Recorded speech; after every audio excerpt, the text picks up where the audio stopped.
Tattooing, Wisdoms of Ancestor Tattoo, where we explore and revive the ancient understandings and methods of tattooing for transformation, creation, and shifting into a higher vibration through processes so effective that it seems like magic.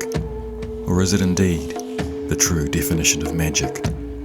The alchemy of tattooing. Welcome back, everyone.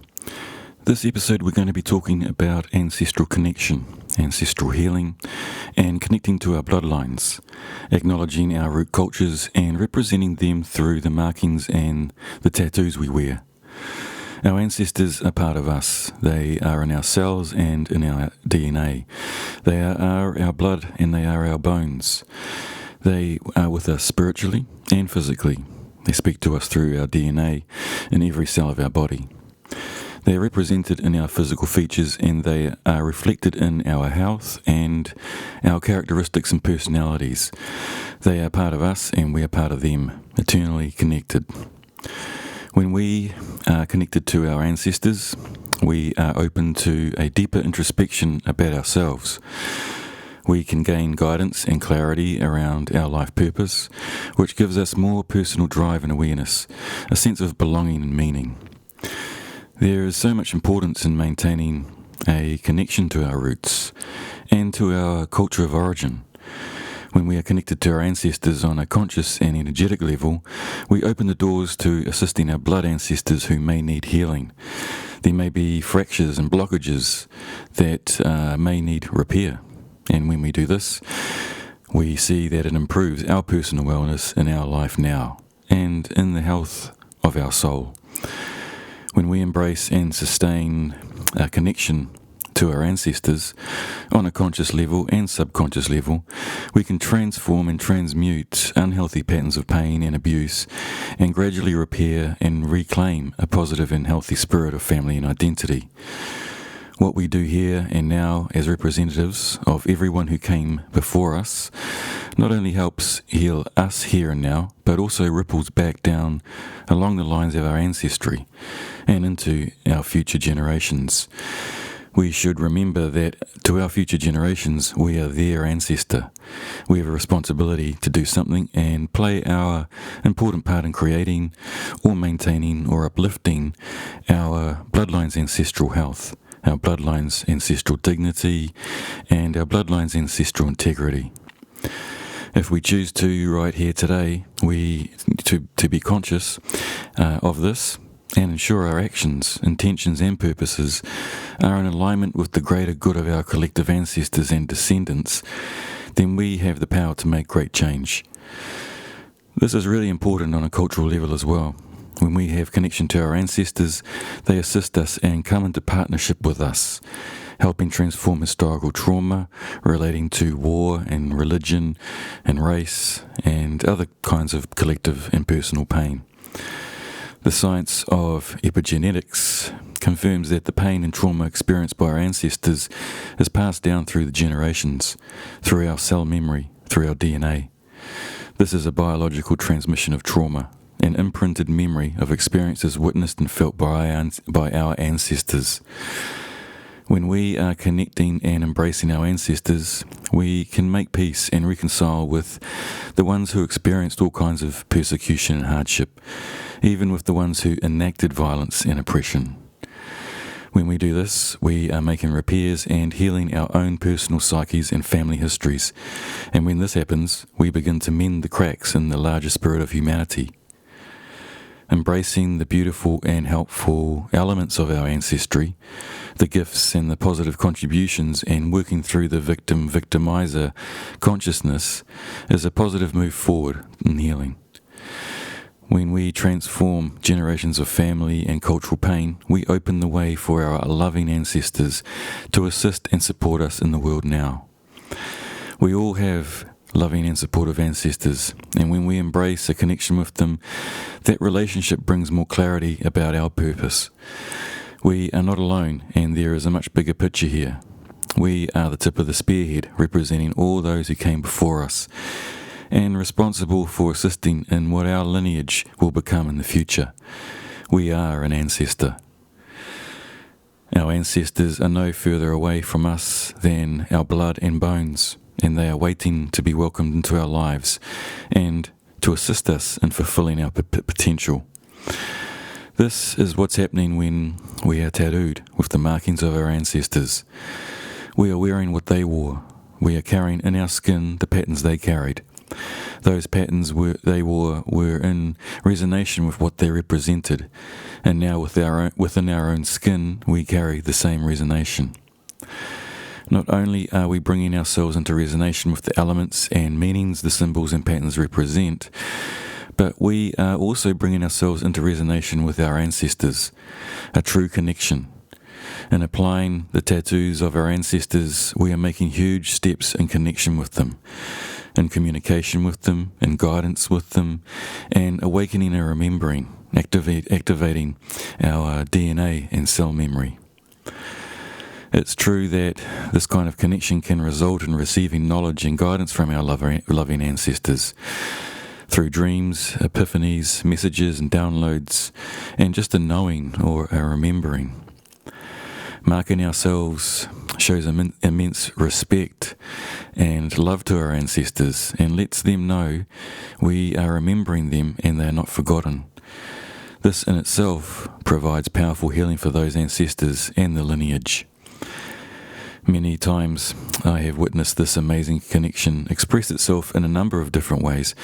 After laying in the lines and symbols of their ancestors, I've seen and been told of a shift happening, a connection, and opening up to something more within them and feeling a wholeness and company as their ancestors hear and answer their call and react to their action to initiate this connection.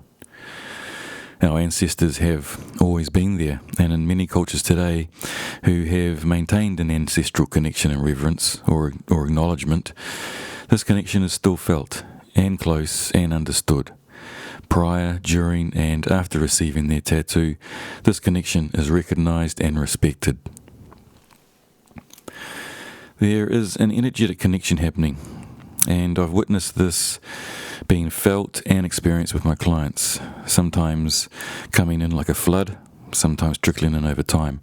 Either way, this connection to the ancestors in this way has a huge impact and significance.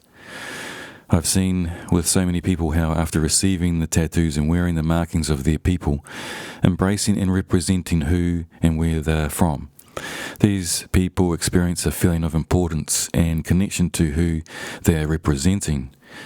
They begin delving deeper into their culture, learning the history, learning the language, participating in maintaining and keeping cultural practices alive and well.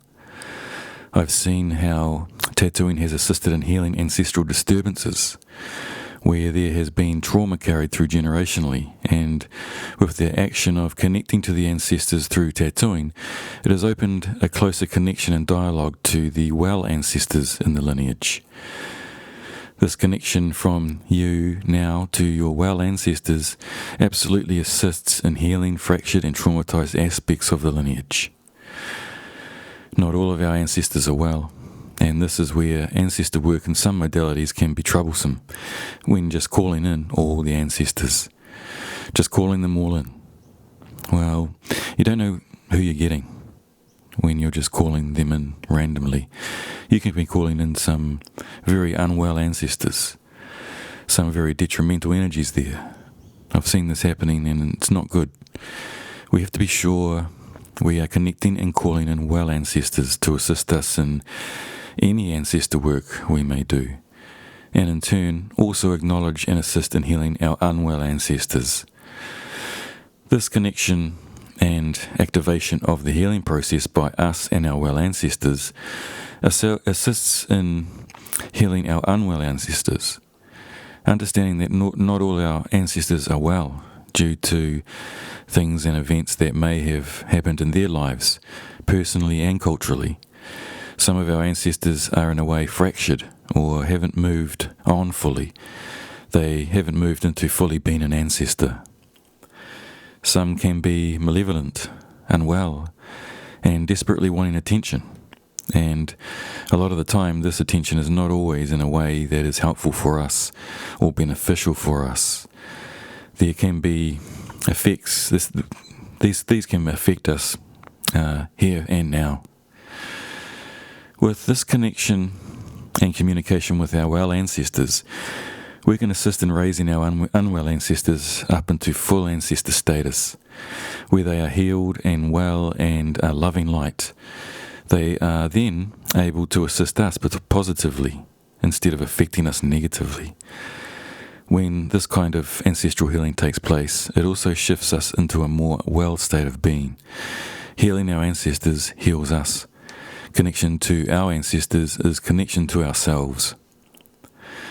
I've seen how this connection has enabled a remembering or access to knowledge from the ancestors, whether directly from the ancestors themselves or through the activation and opening into our cell and DNA memory banks, gaining access to the files of our ancestors programmed into our biological memory drives. A huge amount of positive comes from this. Identity, family, remembering, belonging, our sense of worthiness and purpose. You become aware that you are more than just the body you are standing in, the vessel you are transmitting through. When you become aware that you are not just a single alone existence and that you bring with you the energy and presence of your ancestors, this is a liberating and powerful way of understanding yourself. You don't just walk into a room alone. You don't just walk down the street alone, and you certainly don't walk through the forest alone. You have ancestors with you, ones who have chosen to guide you and assist you, protect you, and nudge you in the right direction. They are there. They haven't forgotten you. Have you forgotten them? Indigenous cultures around the world, in the most part, still practice ancestral reverence, or some kind of ancestral acknowledgement. But in most of the Western cultures, ancestral reverence or connection has been for the most part forgotten, or no longer holds an important practice, personally or culturally. Religion and imperial invasions of lands and cultures played a huge part in doing its best to wipe out pre-existing belief systems and cultural practices. For a large part of the Western world, ancestral reverence doesn't exist any longer. Ancestral connection isn't recognized. They have been offline for so long. Some 200 years, some 1,000 years, and in many cases, some 2,000 years and longer. That's a long time to leave it. There is a distance there. And what can be recognized then as a fractured connection to true original identity. Western cultures have been offline to their ancestors for a very long time. In the book Ancestral Medicine by Daniel 4, he explains how major disruptions in the historical makeup of tribal European cultures began around 2,000 years ago with the military expansion of the Roman Empire. Rome introduced the indigenous peoples of Europe and many others to the imperial cult of emperors, and by the 4th century AD, Rome had adopted Christianity. Over the next 800 years, Christian leaders carried out campaigns of military expansion and conversion throughout Western Europe. Along the bloodlines of these peoples, ritual engagement with the spirit of the ancestors have not been practiced for over 1,000 years. This killing off of a culture and its traditional beliefs and practices is devastatingly damaging to a people, and the disconnect from the ancestors can have detrimental repercussions to identity, belonging, self-respect, the health of the ancestral lineage, and in turn the spiritual soul health of the representatives of any certain peoples in today now. Remember, we are the current representatives of all who came before us. We have a responsibility as a future ancestor to contribute healthily and consciously to our bloodline and lineage. For a lot of people, there is a lot to heal and clear, but this action makes big changes. It is growth and a positive move forward. Changes need to take place in the world we live in today, and we can all take action in this, whether small or huge. Reconnection to who we truly are is the foundation to who we can become. There is so much lost identity now, and lost for so long in a lot of cultures. People are searching for some kind of identity in some other way, with what they wear, what label they wear, what sports team they support, what kind of car they drive, and what kind of house they live in, and what kind of material possessions they fill it with. When you're wearing the markings of your culture, your ancestors, and who you are, then creating an identity based on brands becomes obsolete. Representing Nike or Louis Vuitton or other companies becomes so insignificant compared to representing you, yourself, and your ancestors. Why represent a corporation when you can represent the sophistication of your culture? Remember, it's these corporations that have such a huge pull and control over what happens in this world and society, and they only have their own best interests at heart and what they can gain, profit and control. When you buy into their false sense of identity, you are financially funding their power and influence. And that power and influence is the machine that keeps us disconnected and lost, confused and divided. Well, we can go down a whole other rabbit hole with that, but let's just stay on track here with our ancestors. The Western world's disconnection to the ancestors and the old ways has been a great loss culturally. We need to remember the ancestors of the older European peoples who lived before Christianity and the Roman Empire had established traditions of ancestor reverence. Being from New Zealand and growing up, the main culture I learnt about and knew about was Māori culture. Later in life, when I found out my ancestry included Scottish, Irish, English and Norwegian, I had no idea what this meant. I had no physical connection to those lands or cultures. I had never been there, and I had never been taught anything about those cultures. Māori culture has held onto these traditions and maintains the practice of ancestor reverence and acknowledgement, and regard whakapapa or genealogy with significant importance. But for me, the European culture was invisible. I knew nothing of their ancient ways or the ancestors of these peoples. Ancestral healer Daniel 4 puts it this way: I wasn't raised with the traditional songs, stories, or rituals of these ancestors. I was not taught their ways to consciously communicate with the natural world. I received no framework, protocols, or ceremonies for safely engaging with the spirits and unseen worlds. But how could I expect my parents or grandparents to teach me these ways of these bloodlines when this knowledge had been largely missing from the culture for more than 1,000 years? That's so true. In fact, due to my knowledge and understanding of the culturally crushing effects English colonisation had and still has on Māori, I felt embarrassed and ashamed and wanted to deny that English part of my ancestry. Indeed, even the Scottish and Irish parts of me were in conflict with my English part, due to the historical destruction by the English on those peoples as well. This is actually a really unhealthy way to view yourself. Denying or despising or pushing a part of yourself into the shadows is never beneficial in the long run. I pretty much ignored this connection for years until one day something happened. Something happened that I can only explain or compare to as a near-death experience. During this event, I had stopped breathing for a long time, but what happened during this time was extraordinary. A huge bearded man came to me, and a woman by his side. They stood in front of me. They looked Celt or Viking. They introduced themselves as my ancestors. They began talking. Well, not talking, it was more like I could hear their words in my head. They were transferring their words into my mind, and they were relaying them to me more like thoughts. The woman created symbols in her hands like magically and began throwing them towards me, spinning through the air towards me and pushing and pausing just in front of me, then drifting off. I could feel this was a language and the symbols were communicating to me or impressing knowledge of what they meant into my mind. They were spirals of different shapes and with different lines coming off them. I've tried to remember as many as possible. I've recorded some of them.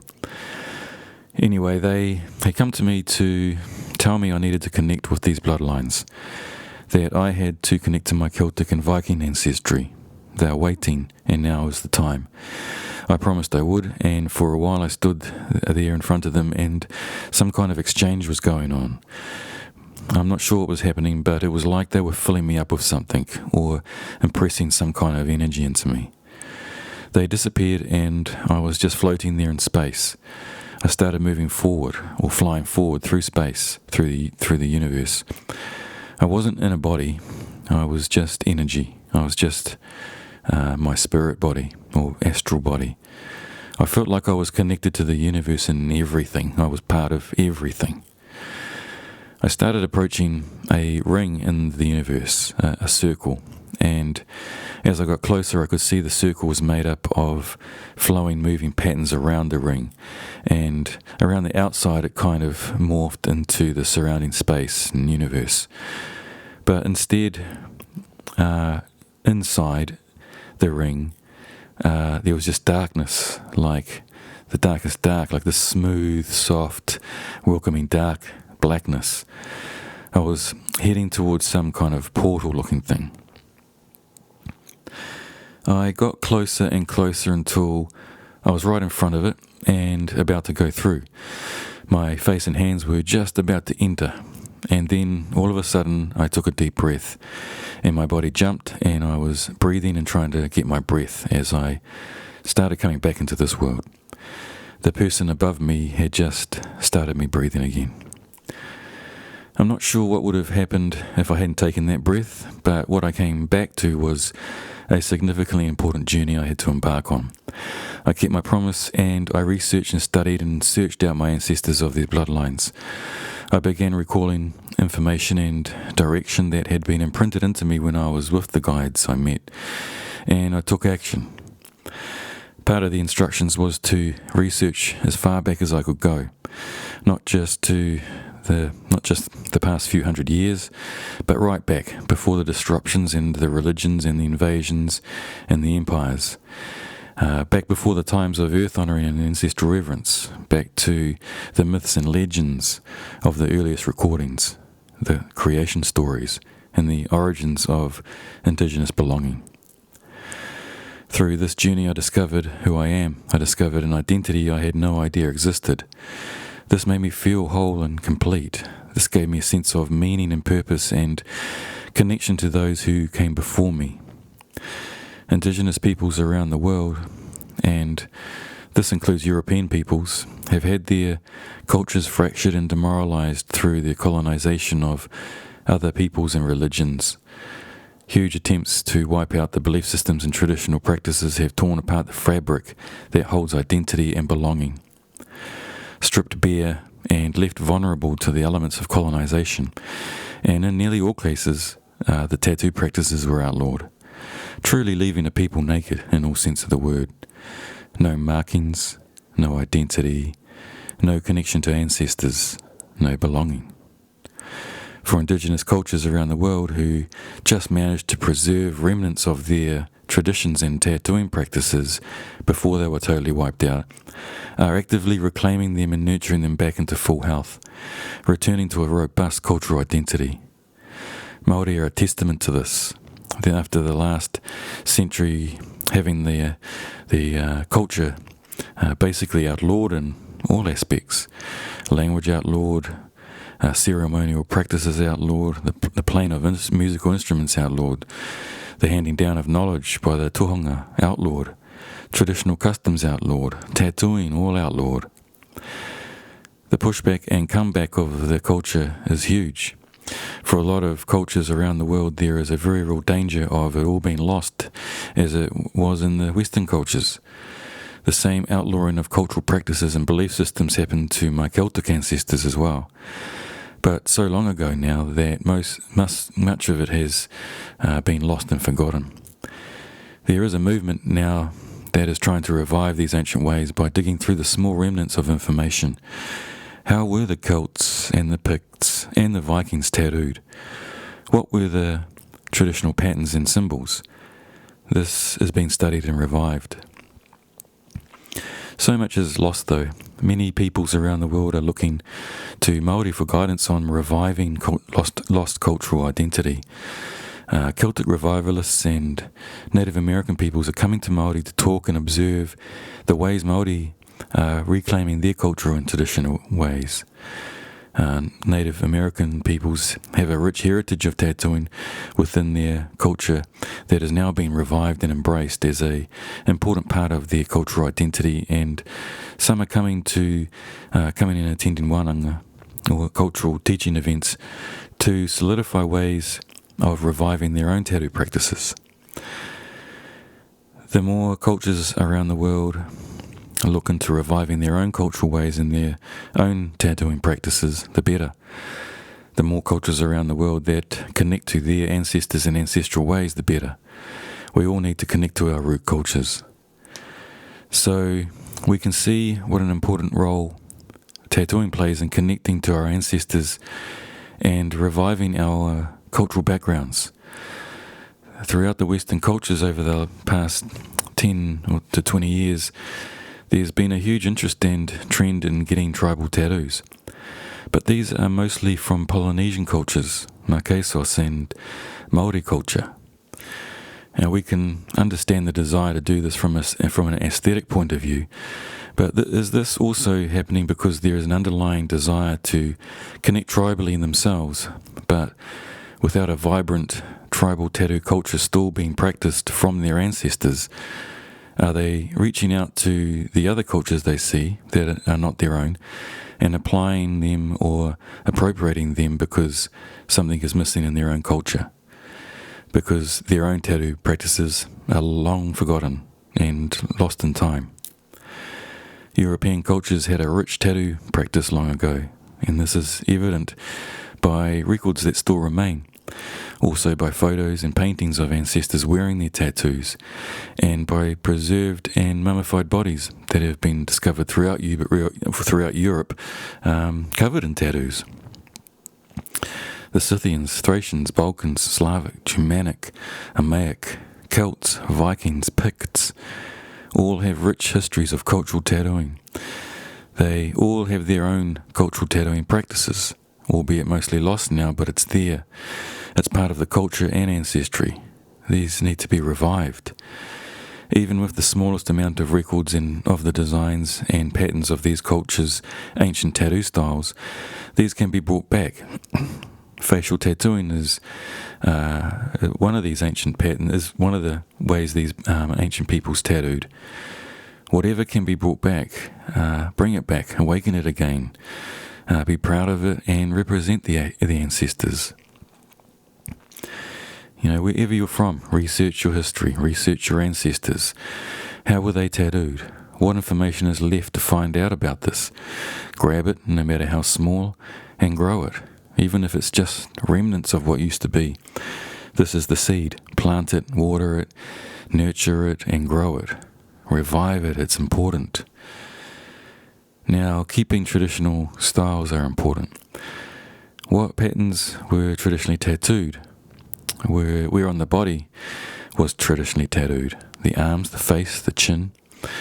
There is a common theme around the world in nearly all cultures of the woman wearing chin tattoos. Keep these, revive these, make them commonplace again. Make this the new normal. But also, evolving a contemporary style can be done as well. If, say, your culture didn't traditionally tattoo their full arms, or there is no records of this, and you want a full sleeve tattoo, or legs, or bodysuit, then create this using the patterns of your people. The Polynesian and Māori have done this through their revival, by keeping and maintaining the ancient traditional styles and protocol of tattooing, but also creating more contemporary forms from the traditional patterns. Even if there are only a few different patterns or designs left on record, keep these traditional with their own integrity. But other patterns and symbols can be developed from these root examples. When we are connecting to our ancestors this way, we connect to a memory. And even though so many patterns and designs have been lost in time, we may intuitively and subconsciously be able to bring back patterns and symbols long forgotten. It only takes a few generations or less to revive a culture's tattoo practices and bring it back into a new normal. This is the kind of new normal we need in this world, not the new normal they're trying to create. Trust in the process, and the repertoire of symbols and patterns will grow, but also keep the traditional ones safe and sacred. New Zealand Māori are the perfect example of this. The revival began in the 70s, grew slowly over the next few decades, but picked up massive momentum in the last 10 years. Seeing the mataora, or kauai, the facial tattoos, is now the new normal. Bringing back your people's cultural tattooing practices not only heals a culture, but also heals our ancestors. When we connect to them in this way, we're assisting in healing cultural trauma and unwell ancestral breakages. There's a couple of paragraphs by Megan Maguire that I think explains this really well. Understand your ancestors' trauma. Learn about how empire, colonization, capitalism, and forced conversions stole your ancestors' root cultures. Learn how their folk culture was erased and coerced from them. Get to know your ancestors' root cultures, especially their ethics around reciprocation, land tending, and right relationship with humans and other beings. Ancestral connection can help reduce cultural appropriation. If you arrive at the feast of cultures hungry and empty-handed, you will want to steal rather than exchange. Learn about your ancestors' crafts, herbalism, songs, stories, food and more. Nourish yourself and share your bounty. So, what I'm talking about here is the tattooing. Rebuild your culture's tattoo forms. Represent your ancestors. Represent your culture. I've worked for many years now with those of mixed cultural ancestries, bicultural, mixed bloodlines, and the acknowledgement of both, or all of their cultural heritages. I found for a lot of people with mixed cultural bloodlines, they usually have only acknowledged one of them, or a couple of them. They identify with, usually only one ancestry and ignoring the other or others. A lot of the time, that's because they are only aware of that one bloodline or are aware of the other but don't know enough about that lineage or culture to have an identity with. Some people are aware of their multicultural bloodlines but don't feel worthy of identifying as that culture as well, or feel that they don't have enough percentage in them to be allowed to identify as that cultural bloodline.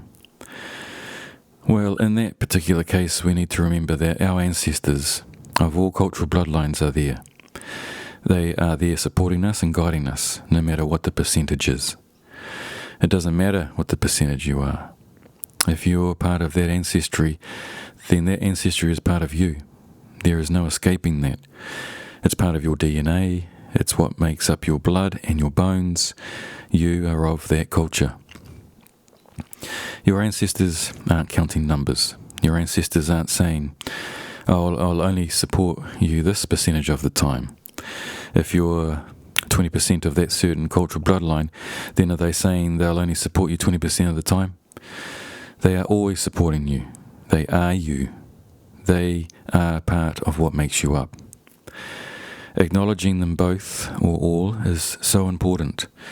If you are denying an ancestral lineage or bloodline, you are denying a part of yourself. If you are repressing or ignoring an ancestral connection with part of your genealogy, then you are repressing and ignoring a part of yourself, a part of what makes you up, a part of your whole being. In psychology, when we deny or push down a part of ourself or repress an element of ourself, that creates a shadow within ourselves.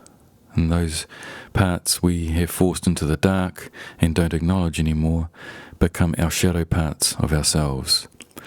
This is where shadow work comes into it. Acknowledging those shadow parts of ourselves and shining our light onto those aspects of ourselves we have repressed enables healing and integration of self, to become whole instead of fragmented and disassociated with ourself. Embracing your shadow facilitates wholeness.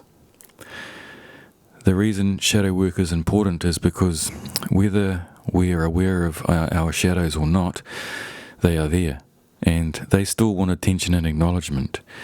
And in order to receive that, subconscious actions are created in an attempt to be recognized. And a lot of the times, these subconscious actions are not always beneficial. Most of the times, they're detrimental to us and affect other areas in our lives. Also, integration of the shadow aspects of ourselves opens up the discovery of the golden aspects of ourselves. Gifts that have not been able to emerge because they have been stuck within the shadows being repressed. If your house was built of two types of timber, two types of trees, then if 40% was pine and 60% was built of oak, what will happen if you only maintain the oak? If you only care for the oak parts of the house? If you keep the oak polished and oiled and termite free, but you just let the pine rot, what's going to happen? Your house will fall down. Your house is going to fall down. So, acknowledgement and integration is important to becoming whole. Whole in all aspects, physically, biologically, mentally, emotionally, spiritually, ancestrally, culturally. Healing yourself and your ancestors. Now, we also recognize there are other very valid reasons for someone to not be keen on connecting or identifying with a bloodline or ancestry. There can be very strong avoidance of this due to painful periods of family history. This can manifest as rejection or devaluation, or even holding certain groups as unforgiven or unforgivable, holding negative perceptions of ancestors. Abusive family members, soldiers on the wrong side of history, slave owners, conquistadors, colonizers. The troubles of the past 5 centuries especially continue to reverberate in many people's experiences of their ancestors in the present. Many peoples and cultures have experienced incredible hardship over this time and may define their ancestors of that lineage quite harshly. We need to remember the ancestors who lived before these troubles. Each of our bloodlines include thousands of years of human history, with plenty of time spent as oppressor, oppressed, and every other dynamic. Some may say, why would I want to connect to them? Well, one reason is to make sure they are not connecting to you unhelpfully. They may be unwell ancestors and may be affecting you and other living relatives. They may not have transitioned into well-loving ancestors. Alternatively, if they have transitioned successfully into loving ancestors, this knowledge and connection can free up any old blockages and support you in personal and family healing. There is an understanding that some ancestors whose lives were most troubled during their time on earth can actually be highly motivated to work for good after their death. Ancestors who once had a record of harmful behaviour in this dimension don't necessarily carry the same frequency in the other world. They may be strongly invested in making repairs in our world as part of their own healing journey.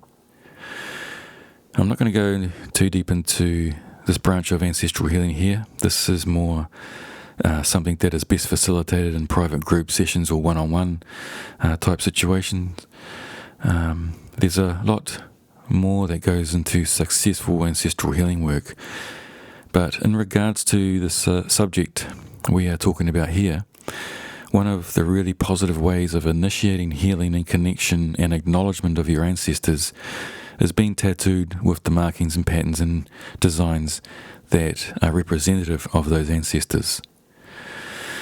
After many years, I have seen such positive results and outcomes when tattooing the markings of different cultural bloodlines onto my clients who have wanted to represent both or all of their ancestries: Māori Scottish, Māori Irish, Māori English, Māori Croatian, Filipino Croatian, Australian Original and Māori, Scottish Irish, Native American and Viking, Samoan Scottish.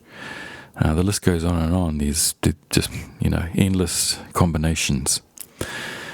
Sometimes I just combine the patterns. Sometimes just having them distinctively represented on their own. In any case, the experience and what I've witnessed opening up is amazing.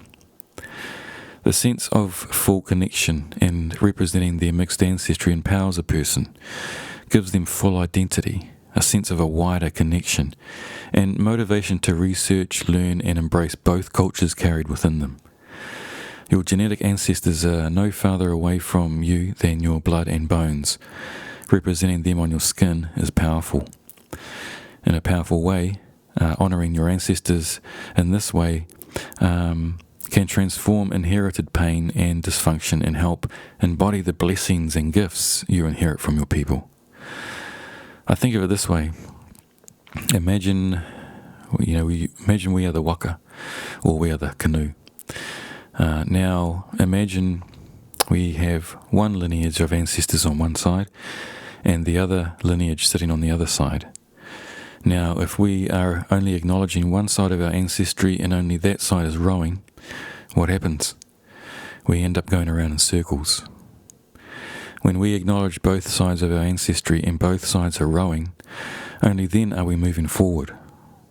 This is a way of stopping the cycles we are living in and then initiating moving forward in life and in the future of humanity.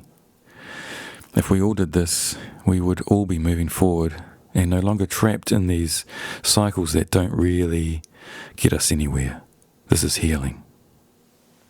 Could this type of suppression and discouragement of maintaining cultural ancestral reverence and practices and acknowledgements be part of an underlying agenda by those in power to keep us detached from who we are, to erase and forget who we were and only believe what we are conditioned to believe we are? I believe, and many of my clients also speak of this, that wearing the markings of your ancestors, tattooing the symbols and patterns of your ancestors into your skin, opens up a dialogue and communication with your ancestors. There's a real connection here, a resonance and a healing. You are the current representative of everyone who came before you. Let your ancestors hear you, those who came before you. You are the bearer of your bloodline. You are the current representative of the living river of blood. You are the present reaching into the past and carrying you all into the future. Your shared breath, your shared blood, and your shared bone. Your shared DNA, your shared memories, your shared knowledge, and your shared wisdom. Thank you.